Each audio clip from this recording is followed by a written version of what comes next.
Allah, the Father of the universe, the Father of love, truth, peace, freedom, and justice. Allah, you my protector, my guide, and my salvation by night and by day. Through your holy and divine prophet, Jura Ali. Amen. I'm Mr. Razor Sharp, Islam.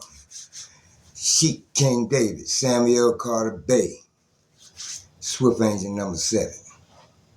When the prophet came on the scene, the prophet said, if you have race pride and you love your race, join the Moorish Science Temple of America and become part of this divine movement. Then you will have the power to redeem your race because you will know who you are and your forefathers were. Because where there's unity, there's strength. Together we stand. Divided we fall. Our holy and divine prophet Noble Jew Ali said, come, good people, because I, the prophet, sent to redeem this nation from mental slavery, which you have now. Need every one of you who think that their condition can be better. The prophet said this is a field open to strong men and women to uplift the nation and take their place in the affairs of men. If the European and other nations are helping me, why not you? It is your problem. The Negro problem is being solved, only as it can. And that is by the Moorish National Divine Movement. If you have a nation, you must have a free national name in order to be recognized by this nation as an American citizen. This is what was meant when it said, seek ye first the kingdom of heaven, and all these things will be added unto you. But so often, various journalists find trouble in selecting the proper name for the Moorish American. Some say Negro, another brand of race man. Still another call him Afro-American. Then come colored, dark American, coon, shine, the brethren, and your folks. It is indeed a hard matter to find something suitable for the various occasions where title needs to be used. Is it that these people have no proper name? Did they have a national name when first brought to these shores in the early part of the 17th century? And if so, what was it? Did not the land from which they were forced to have a name? Well, now appears a good idea for those whose duty it is to write for those various journals to find out what the national name of the forefathers of these people was. Also, look into the history of the founders of civilization and see who they were and where they stood in the building of the present civilization. Prophet Noble Drew Ali said probably 2 hours in an up-to-date reliability would serve to relieve strain on their mental letters. Now, when the occasion presents itself for a title for these people, the matter of the various names given to these 22 million people with all colors of every race of the globe was an act of European psychology. You see, they gave them a name. Then they found it something inferior to theirs. White, they define color purity. Black, they say, represents everything of evil. The Negro, as they were called in this nation, have no nation, to which he might look with pride.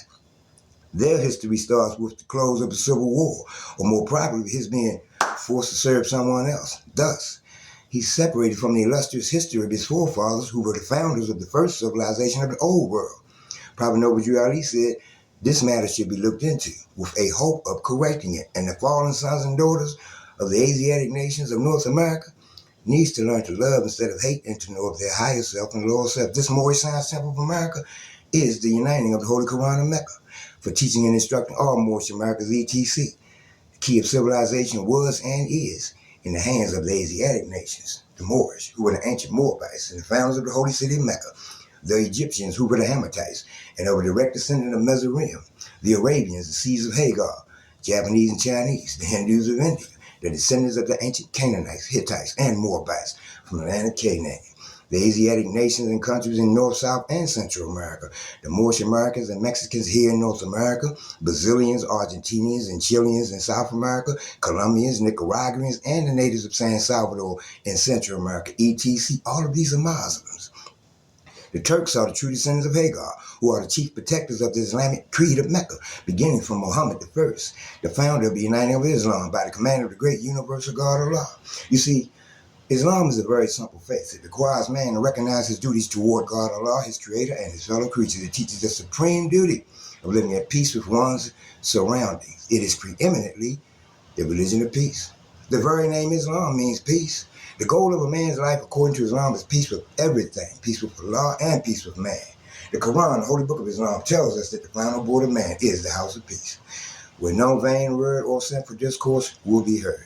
Our holy and divine prophet Noble Drew Ali says that a follower of Islam in the true sense of the word is one whose hands, tongue, and thoughts do not hurt others.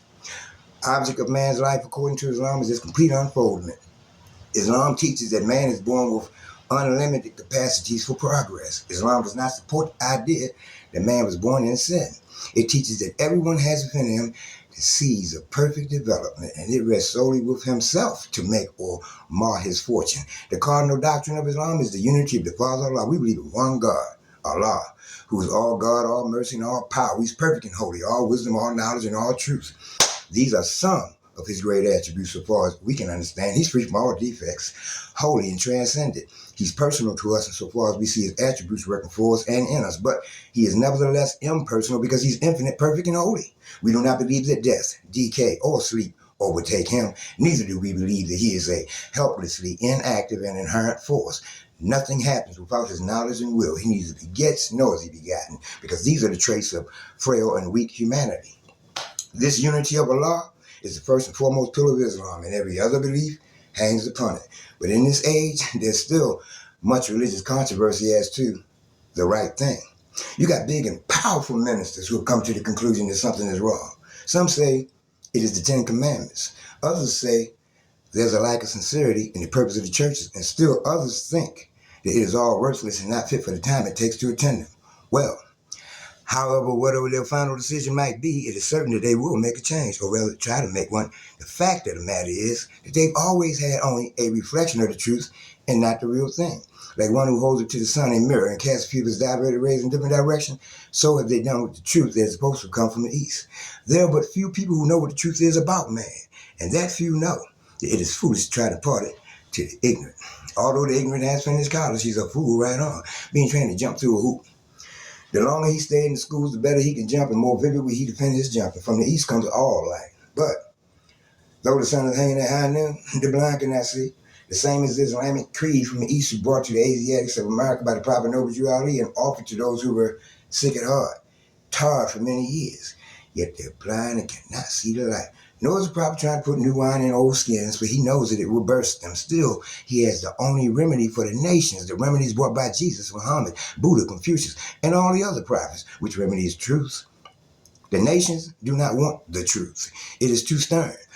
But until they accept it and find out where it is, there will continue to be religious controversy. The foundation of Christianity began in Rome. It was the Roman nations who founded the first church, of whom crucified Jesus of Nazareth, for seeking to redeem his people from under the Roman yoke of law. Now, Jesus himself was of the true blood of the ancient Canaanites and Moabites and inhabitants of Africa, seeking to redeem his people in those days from the on-hand oppression of the pagan nations of Europe. Rome crucified him according to their law. Then Europe had peace for a long time until Muhammad I came upon the scene and fulfilled the works of Jesus of Nazareth. The holy teachings of Jesus was to the common people, to redeem them from under great pressure of the hands of the unjust, that the rulers and the rich would not oppress the poor. Also that the lion and the lamb may lie down together, and neither will be harmed when morning came.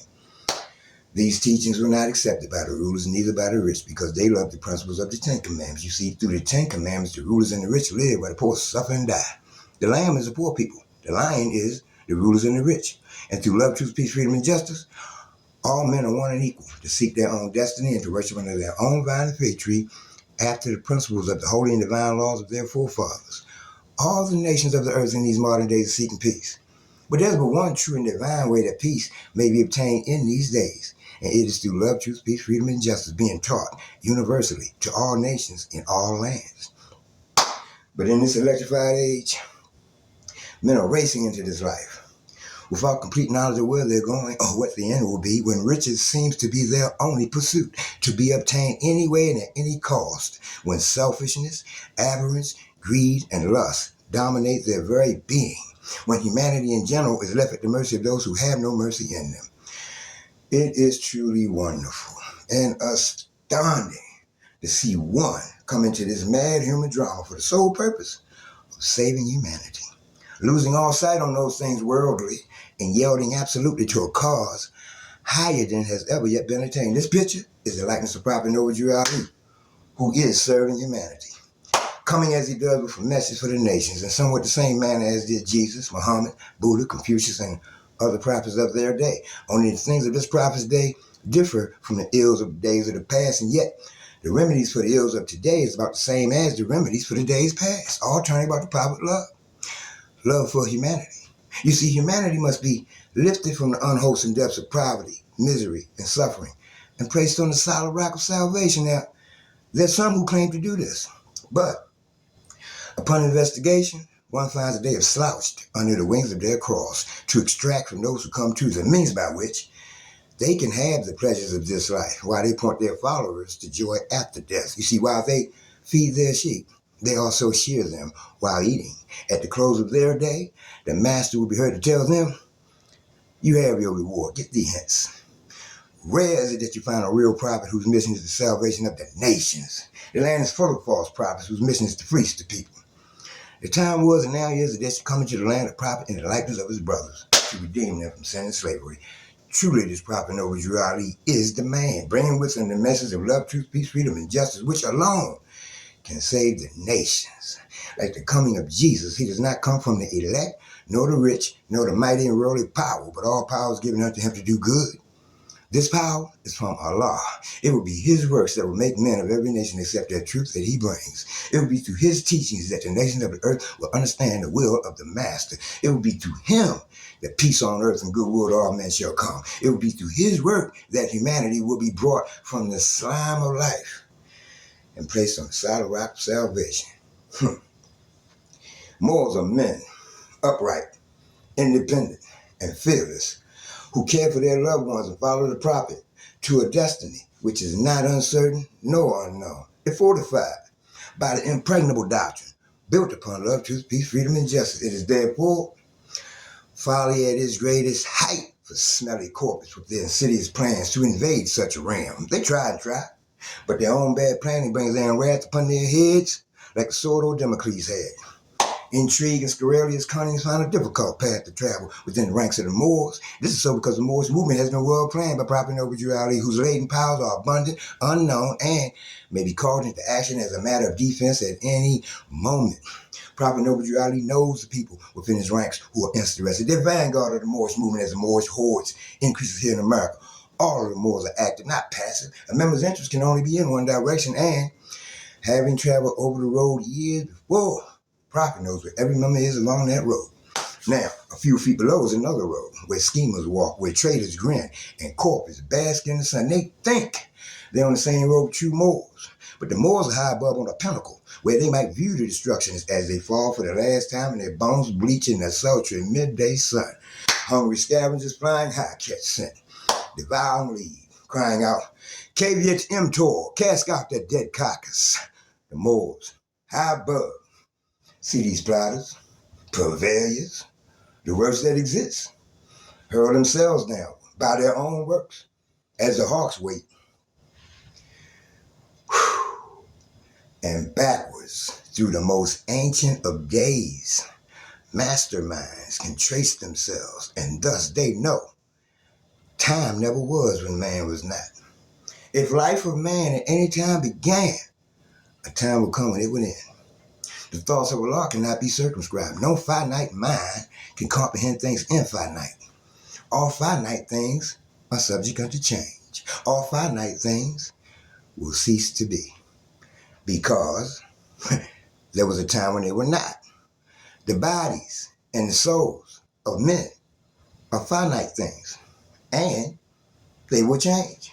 Yes, from the finite point of view, the time will come when they will be no more. But man himself is not the body, nor the soul. He is a spirit and a part of Allah. Creative fate gave to man, to spirit man, a soul that he might function on the plane of soul, gave him a body of flesh that he might function on the plane of things that are made manifest. But why? Why did creative fate give to spirit man a soul that he might function on the plane of soul? Why did creative fate give to the soul a body of flesh that he might function on the plane of things that are made manifest? Well, here now ye worlds, dominions, powers and thrones. Here now ye cherubims, ye seraphims, ye angels, and ye men. Here now, O protoplasm, and earth, and plant, and beast. Here now ye creeping things of earth, ye fish that swim, ye birds that fly. Here now ye winds that blow, ye thunders, and ye lightnings of the sky. Here now ye spirits of the fire, of water, earth, and air. Here now everything that is or was or evermore will be. Wisdom speaks from out of the highest plane of spirit life. Man is a thought of Allah. All thoughts of Allah are infinite. They're not measured up by time. For the things that are concerned with time began and end. The thoughts of Allah from the everlasting of the past into the never-ending days to come. And so is man, the spirit man. But man, like every other thought of Allah, was but a seed that held within itself the potencies of Allah, just as the seed of any plant of earth holds deep within itself the attributes of every part of that special plant. So, spirit man, that seed of Allah, held deep within himself the attributes of every part of Allah. And the seeds are perfect. Yes, as perfect as the source from which they come, but they're not unfolded into life made manifest. The child in utero is perfect as the mother is. So man, the seed must be deeply planted in a soil that he might grow, unfold, as does the bud unfold to show the flower. The human seed that came forth from the heart of Allah was fully ordained to be the Lord of the plane of soul and of the plane of things made manifest. So Allah, the husbandman of everything that is, threw forth this human seed into the soil of soul. It grew apace, and man became a living soul, and he became the Lord of all the kingdom of the soul. Hark now, let every creature hear.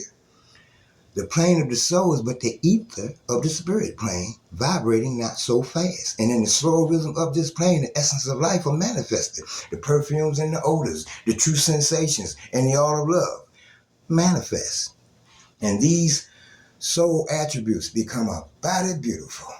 A multitude of lessons man must learn upon the plane of soul. And here he tarries many ages until his lessons are all learned. Now, upon the boundary of the plane of soul, the ether began to vibrate slower still. And then the essence took on a final garb. The perfumes and the odors, the true sensations, and the art of love were clothed in flesh. And man was clothed in flesh. Perfected man must pass through all the ways of life. And so a carnal nature full manifested, a nature that sprang forth from fleshly things. Without a foe, a soldier never knows his strength. And thought must be developed by the exercise of strength. And so, this carnal nature soon became a foe that man must fight, that he might be the strength of Allah made manifest. Let every living thing stand still and hear. Man is the Lord of all the plane of manifestors, of protoplasm, of mineral, of plant, of beast, but he has given up his birthright just to gratify his lower self. But man will regain his lost estate, his heritage, but he must do it in a conflict that cannot be told in words. Yes, he must suffer trials and temptations, manifold, but let him know that cherubim and seraphim who rules the stations of the sun and spirits of the Almighty God Allah who rules the solar stars are his protectors and his guide. And they will lead to victory. Man will be fully saved, redeemed, perfected by the things he suffers on the plane of flesh and on the plane of soul. When man has conquered carnal things, his garb of flesh will then have served his purpose well, and it will fall, will be no more. Then he will stand untrampled on the plane of soul, where he must fully complete his victories. Unnumbered foes will stand before the man upon the plane of soul. There he must overcome. Yes, overcome them every one. Thus, hope will ever be his beacon light. There is no failure for the human soul, for Allah is leading on, and victory is sure. Man cannot die. The spirit man is one with Allah, and while Allah lives, man cannot die. When man has conquered every foe upon the plane of soul, the seed will have fully opened out, will have unfolded in the holy breath. The garb of soul will then have served his purpose well, and man will need it never more, and it will pass and be no more. And man will then attain into the blessedness of perfectness and be at one with Allah. Time never was when man was not, because man was, is, and always will be a part of Allah. Islam is a Moors. Love, truth, peace, freedom, and justice all the time. Love, truth, peace, freedom, and justice all the time. Love, truth, peace, freedom, and justice. Love, truth, peace, freedom, and justice. Love, truth, peace, freedom, and justice all the time. Keep spirit of the prophet moving. Keep spirit of the prophet alive. Keep spirit of the prophet moving. Don't let it leave from your mind. Don't let it leave from your mind. Peace out, Moors.